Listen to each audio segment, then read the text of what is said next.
Con nosotros el ingeniero Agapito Mamani Luis, a quien le damos la más cordial de las buenas noches, ingeniero. Un gusto saludarlo y bienvenido aquí a Agenda Regional de Telesur. Buenas noches, igualmente saludarte y también saludar a toda la audiencia de Telesur. Ingeniero, usted ha sido invitado justamente porque usted cuenta con conocimiento pleno de lo que es el recurso hídrico en Moquegua. Es más, sabemos que usted también ha recibido cursos o especialización en este tema de recursos como es el recurso hídrico. Y nos tenemos o estamos frente a una realidad del cual no podemos dejar de mencionar o de hablar, el recurso hídrico. Ingeniero, usted conoce esta realidad y una de las reservas más principales que tiene en estos momentos Moquegua es la represa de Pasto Grande. Estamos hablando Moquegua ciudad e Hilo respectivamente, tanto para consumo humano como también para la agricultura. Es nuestra única esperanza. Hay otras fuentes, pero no están represadas, ¿no? Entonces, hablemos sobre este tema. Mire, usted, ingeniero, conoce que actualmente tenemos un promedio de 100 millones de metros cúbicos represados en la represa de Pasto Grande. ¿Cómo lo toma usted esta realidad de acuerdo a lo que nos da la naturaleza? Bueno, mira, de todas maneras causa aún preocupación porque la capacidad de la represa de Pasto Grande es de 200 millones de metros. O sea, estamos hablando que solamente tenemos el 50%. Así es, mira, tenemos 50, pero también sabemos que la recarga de cada año promedio anual, que es estadística más o menos de 40 años, que es la historia hidrológica del régimen histórico, es más o menos de 70 millones de metros cúbicos. Hemos empezado con 40 millones, quiere decir que faltan 10 millones para que hayamos podido lograr el promedio anual de 40 años, ¿no? Sin embargo, podemos decir que vamos a salvar la cosecha, considerando que en estos momentos 99, redondeando 100 millones de metros cúbicos de agua, es la disponibilidad. Descontamos lo que es el volumen muerto, ¿no? 20 millones, quedarían 80, y lógicamente de eso tenemos evaporación, ¿no? Que es un porcentaje. Aún así, con el consumo promedio anual que tiene Moquegua para los usos poblacionales, agrícolas principalmente, entre Hilo y Moquegua, y la ampliación de frontera agrícola que se tiene, está bordeando más o menos 60 millones de metros cúbicos de agua. Lo que significa que a las justas podríamos estar salvando la cosecha, o sea, del presente año 2018. Claro, o sea, estaremos raspando, pasamos por lo menos tener una producción agraria promedio y una distribución de agua para consumo humano tanto en Hilo como en Moquegua. Por supuesto. Y por supuesto también, lamentablemente hay que decir, no va a poder entrar en operatividad la ampliación de las lomas de Hilo, ¿no? Porque eso no está considerado todavía. No está considerado, pero esa es otra fuente. Prácticamente podemos decir que lo que es Lomas de Hilo no viene de Pasto Grande, sino viene de la derivación Chilota, ¿no? Chilota Chicune, exactamente, que está aguas abajo, ¿no? Entonces eso va a ser un sistema de bombeo que más o menos bordea algo de 600 litros por segundo, ¿no?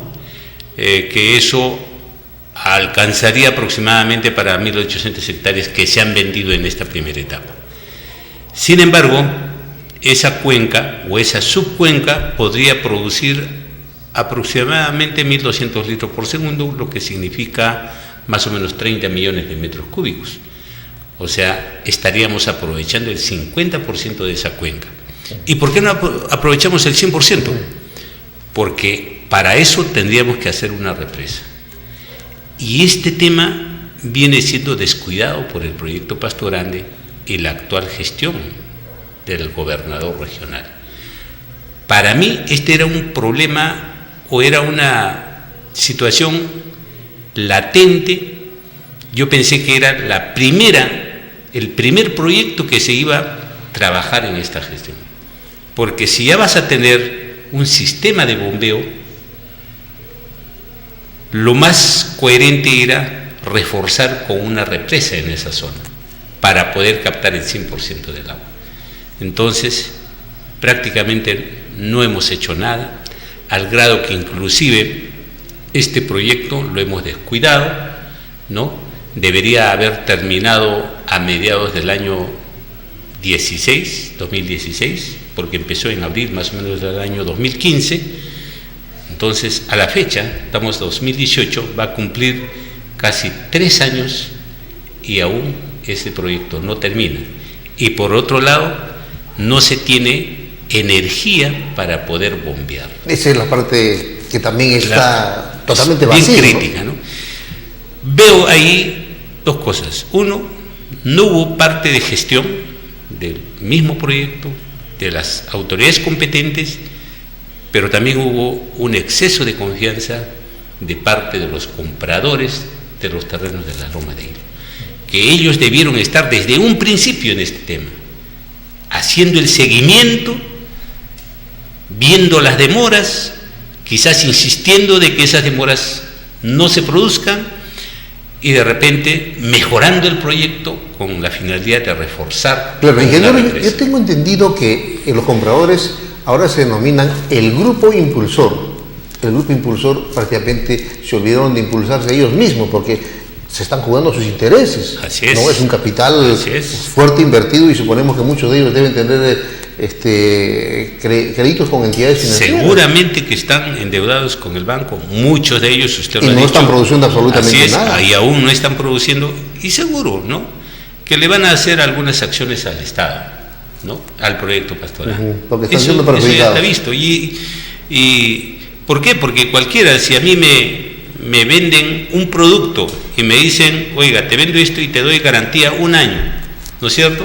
Se supone que en ese año de garantía, digamos, la empresa que me vende algún producto me tiene que prestar los servicios para que ese producto me funcione. Pero en este caso se dijo, vamos a decir, en junio o a mediados del año 2017 ya deberías haber salido. Y a la fecha, casi 1 año, ya debería estar implementándose la producción de esas áreas, ¿no es cierto? Entonces, eso no ha ocurrido y lógicamente el banco no te va a esperar. Entonces, hay ahí problemas. Estoy seguro que esos problemas le van a cargar al Estado, como siempre, pero de todas maneras ya se generó un problema. Entonces, ese es un tema que pienso yo que está latente, hay descuido, hubo descuido.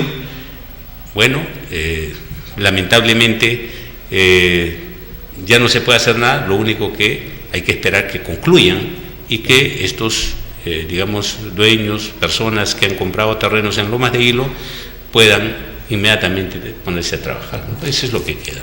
Claro. Ingeniero, ahora tomamos el tema, por ejemplo, usted hace instantes hacía mención de que hay todo un historial del comportamiento climático, ¿verdad? Hace muchos años atrás, estamos hablando de 2 o 3 décadas atrás, no se hablaba del calentamiento global. A pesar que sabíamos que estábamos en la cabecera del desierto más seco del mundo, pero no se hablaba del calentamiento global. Entonces, este es un adicional, ¿no?, conforme ha ido pasando los años, y esto nos ha traído, por consiguiente, 2 tipos de problemas dentro de lo que es el recurso hídrico. Uno, su disminución en volumen, y el otro es su contaminación. Son dos problemas que prácticamente se le incrementa al recurso hídrico, ingeniero. Mira, ese es un tema global, vamos a decir. El calentamiento global es una situación que se está produciendo en el mundo entero. Lo que pasa es que esto, digamos, viene de manera paulatina y eso se debe a la emisión de gases de efecto invernadero. Con esto quiero decir que hay emisiones de CO2 en exceso en todo el mundo y eso ha generado una concentración de gases en la atmósfera y a eso se le llama calentamiento global. Y ese calentamiento global genera el cambio climático, ¿no? Entonces, lo que estamos viendo es el cambio precisamente climático. Hay disminución de precipitaciones, una forma de manifestarse es presencia de precipitaciones extremas, puntuales, eso ya lo hemos tenido en años anteriores. por ejemplo, en la zona a la altura de Torata ha habido precipitaciones intensas, ¿no? Consecuentemente ha habido inundaciones en la parte baja, ¿no? Ha habido erosión de carreteras, caminos, áreas agrícolas, ¿no? En fin, eso es propio de un fenómeno del cambio climático. En otros lares se está produciendo, por ejemplo, tormentas solares, ¿no? Hay un excesivo calentamiento.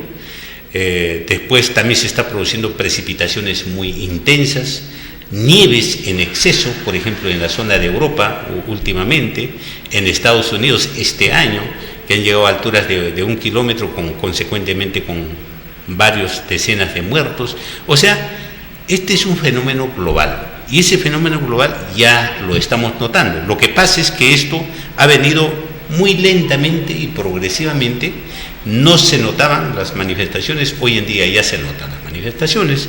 Entonces el mundo está preocupado en eso. Los gobiernos se han reunido en el año 2015, creo, no recuerdo muy bien exactamente, en Francia, y han acordado, digamos, sobre todo implementar medidas de mitigación de los gases de efecto invernadero a través de, digamos, de poner energía, generar energía a través de otras fuentes, energía solar, energía eólica, energía hidráulica.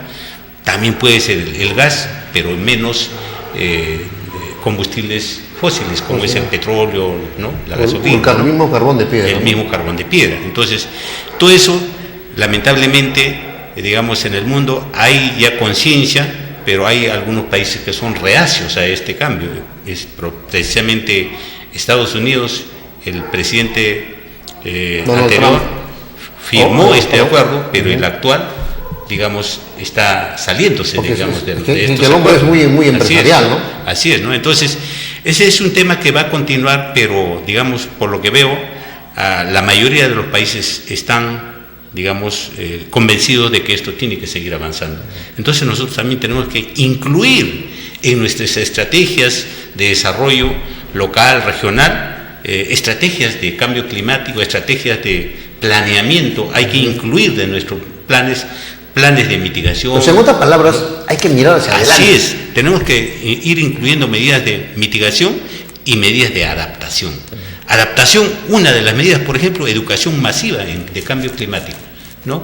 Mitigación, por ejemplo, hoy en día podemos decir, por lo menos algunos empresarios ya han tomado conciencia de eso, y hoy en día tenemos 400 hectáreas de paneles solares en Laclemesí, otras 100 en la zona de Hospicio, ¿no? Otras también acá por el camino a Toquepala. Entonces, por lo menos en la región hay una tendencia de querer reemplazar el combustible fósil por combustible, digamos, o digo, en este caso por energía renovable, energía no contaminante, ¿no? Entonces, eso va a ayudar en algo, pero no, pues, digamos, las pequeñas soluciones en la región van a resolver los problemas mundiales, porque hay países que generan en exceso de energía, y ahí están, en eso tenemos Estados Unidos, la China, que son países industrializados, ¿no? Que generan la mayor cantidad de gases de efecto invernadero.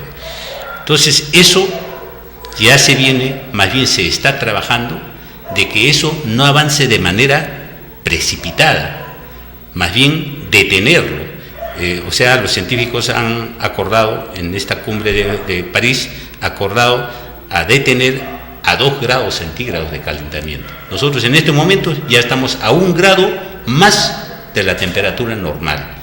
Entonces, a lo mucho podemos subir otro grado más, porque si continúa, los cambios van a ser mucho más mayores y las consecuencias también van a ser fatales. Podemos decir brutales. Así es, exactamente, ¿no? Ahora sí, ingeniero, vamos a la otra parte.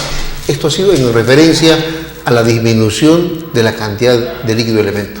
Vamos a la parte contaminante, ingeniero. O sea, no solamente nos causa problemas o preocupación la disminución del líquido elemento, sino también la parte contaminante. Mira, uno de las cuestiones que ayuda a esta contaminación es precisamente el calentamiento global. Porque por un lado te disminuye las precipitaciones, bajan los caudales de los ríos, y al bajar los caudales de los ríos hay mayor concentración de elementos en este caso de metales pesados, vamos a decir. Porque todo el agua tiene minerales, tiene metales. Pero mientras esté en volúmenes considerables y regulares, está dentro de lo normal, vamos a decir. Pero en cuanto bajen los caudales, estas concentraciones incrementan. Por otro lado, también puede producirse en este caso la deglaciación, o sea, empieza a desaparecer los casquetes glaciares de toda la cordillera. Esas quedan expuestas, hay algunos minerales que están expuestos y empieza la oxidación, es decir, las reacciones químicas y que incrementa la contaminación. Eso por un lado. Y por otro lado, también ya es conocido que nosotros mismos, si no hacemos un buen manejo, digamos, en este caso, de los botaderos de nuestros residuos sólidos, la basura que le llamamos, ese es un gran productor de metano y eso contamina al medio ambiente.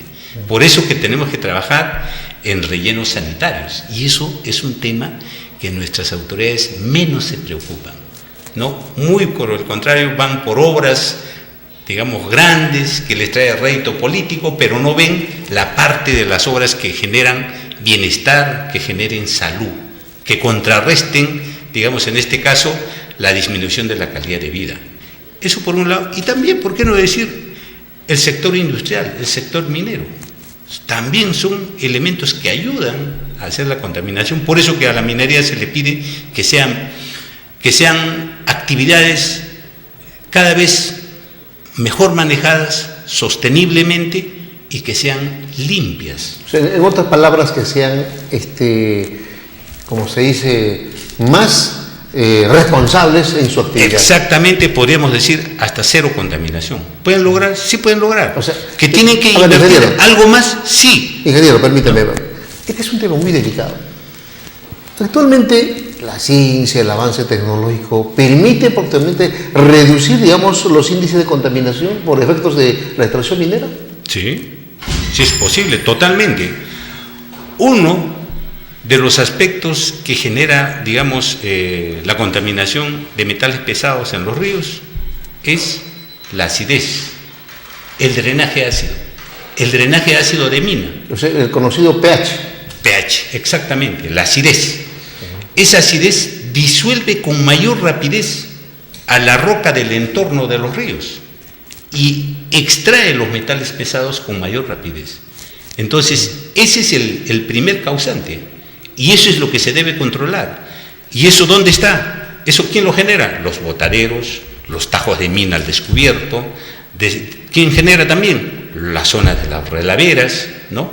Entonces, todas estas actividades de la minería tienen que ser estrictamente tratadas, manejadas, de tal manera que produzcan cero contaminación. Especialmente deben trabajarse en los encapsulamientos herméticos que eviten las reacciones químicas.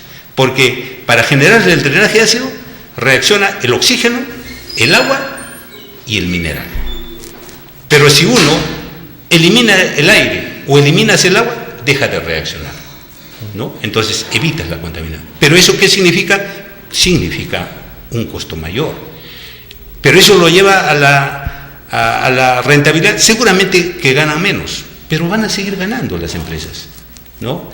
De repente hay algunas empresas que eso no entienden, pero hay otras que ya han entendido y que lógicamente en el Perú ya se están dando y en el extranjero vemos que Australia maneja muy bien. Claro, y en todo caso deberían aplicar algo que lo conocemos desde el tiempo de nuestros abuelitos y por lógica lo decían así de simple: no hay que matar la gallina de los huevos de oro. Así es, exactamente, ¿no? Hay que cuidarlo, pero para eso necesitamos gobiernos fuertes, capaces, gobiernos que tengan autoridad, que pongan orden y que sean imparciales. Ahora, que eso no se inclinen ni a la empresa ni tampoco a las poblaciones. Claro, pero ingeniero, para eso debe haber normatividad. ¿Existe la normatividad? Sí hay normativa, lo que pasa es que hay debilidad en el Estado. O sea, no se hacen cumplir las normas. No se hacen cumplir, y no solo eso, no se hacen cumplir. Por ejemplo, hace 2 semanas yo asistí a una reunión en Torata, ¿no? Hay un problema digamos, hay una discusión, ¿no? oye, que me estás contaminando, y la empresa dice, no te contamino, y luego, pero hay un problema ahí, el problema de los botaderos, ¿no?, en el cauce del río Torata. Y luego ellos sacan una muestra de ahí y dicen, mira, todo está dentro de los SECAS, cumple los estándares de calidad ambiental, pero cumple actualmente con la norma de hoy día, con la norma de este año, que salió en el año 2017, pero con la norma del año 16, 15, que salió el 2008, no cumple. Entonces, ¿qué ha pasado? Que la norma lo han hecho mucho más, vamos a decir, beneficioso para las empresas. ¿Quién lo ha hecho eso? El actual gobierno, ¿no? Entonces, así pues no hay seriedad, así no hay, digamos, vamos a decir que estás favoreciendo a un sector, ¿no? Pero hazlo, pues. Por ejemplo, ahí la empresa lo que tendría que hacer, en este caso, o el gobierno lo que tendría que hacer es conversar con los empresarios y hacer que ellos trabajen de manera sin contaminación, evitarlo al mínimo, mitigando o eliminando las actividades que puedan contaminar. Entonces, eso es lo que yo veo, falta, digamos, mayor autoridad, ¿no?, de parte del Estado. El Estado es muy débil ahí, y por eso que se producen los temas. Y ahora eso muchos dirán, no, pero no está ayudando a la inversión privada. Muy por el contrario. Mira, a raíz de ese conflicto que genera el mismo Estado, no hay minería. Tía María está paralizado, Conga está paralizado. Actualmente, de repente también lo paralizan al Cuajone, ¿no? O sea, en otras palabras, se crean negativos antecedentes. Pero en cambio, si el Estado pusiera autoridad, hiciera que se maneje una minería sostenible, actividades limpias, sin contaminación, entonces lógicamente la empresa va a ganar algo menos, pero no va a perder. Entonces va a seguir ganando y las inversiones van a seguir viniendo. Y las poblaciones también van a estar más seguras porque no va a haber contaminación. Está más seguro de su hábitat, ¿no? Entonces ese es el problema, ¿no? Hay una discusión muy fuerte en esos temas, pero hay que seguir trabajando y también hay que seguir entendiendo las cosas, ¿no? Y para eso la única forma que nos queda es capacitarnos cada vez más. Si nos capacitamos mucho más, lógicamente vamos a ir entendiendo las cosas. Por supuesto. Vamos a retomar el tema de la fuente más grande de recursos hídricos que tiene Moquegua, Pastorante, la represa. ¿Ha cumplido su ciclo de vida? Bueno, mira, 1990... 2018, 28 años, ¿no?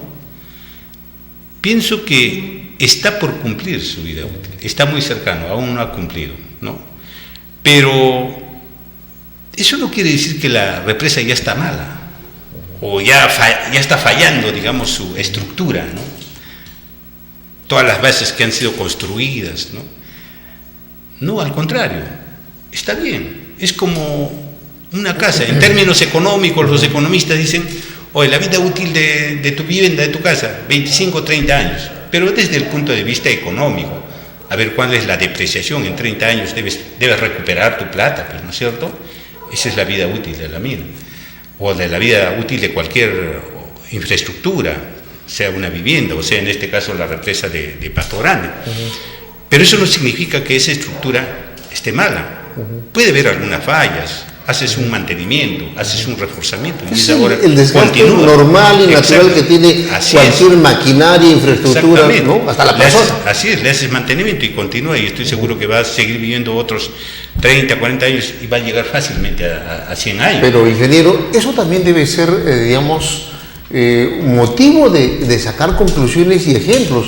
No esperemos que ocurra lo que ocurre en nuestra Plaza Mayor de Moquegua, donde los ficus ya cumplieron, de acuerdo a entendido, también su ciclo de vida. En algunos casos también se ha acelerado su muerte, y no se haya pensado en, por ejemplo, reemplazar estos árboles. Ya deberíamos tener en vivero creciendo otros ficus ya por lo menos con una determinada altura y en un momento dado hacer el cambio. Entonces no esperemos a que ocurran esas cosas, ya deberíamos estar visionando, como usted dice, y otros técnicos también, colegas suyos, también coinciden que deberíamos tener ya visualizando la construcción de otras represas alternativas, de repente de menor capacidad, pero podrían ser varias, ¿no? Así es, de todas maneras, porque, mira, la disponibilidad de los recursos hídricos cada vez es menor, ¿no? Cada vez menor. Y si es menor, cada vez hay que estar juntando a pocos en diferentes lugares, en diferentes cuencas, subcuencas, de tal manera que podamos tener más agua, porque la población no va a dejar de crecer, no va a dejar de crecer, va a continuar creciendo, va a seguir aumentando nuestra población y las necesidades van a seguir incrementando igualmente, ¿no?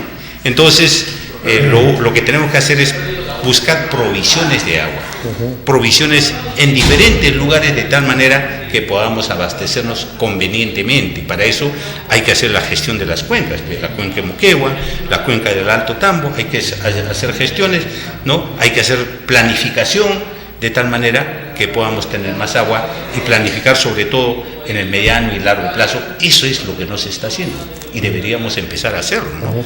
Eso siempre hemos hablado de muchos años atrás, pero llegan gobiernos y unos avanzan y otros paralizan y más bien retrasan, y eso es lo triste para los moqueguanos que digamos vemos ese tipo de situaciones, ¿no? Ingeniero Agapito Mamani, Luis, ahora toquemos brevemente, porque el tiempo nos gana, el tema del incremento de tarifario que ha tenido la EPS Moquegua, y esto ha causado una enorme reacción, de manera que el día de hoy autoridades se reunieron con funcionarios de SUNAS, que es la más alta instancia de este tipo de servicios, y que absolutamente no han sacado nada.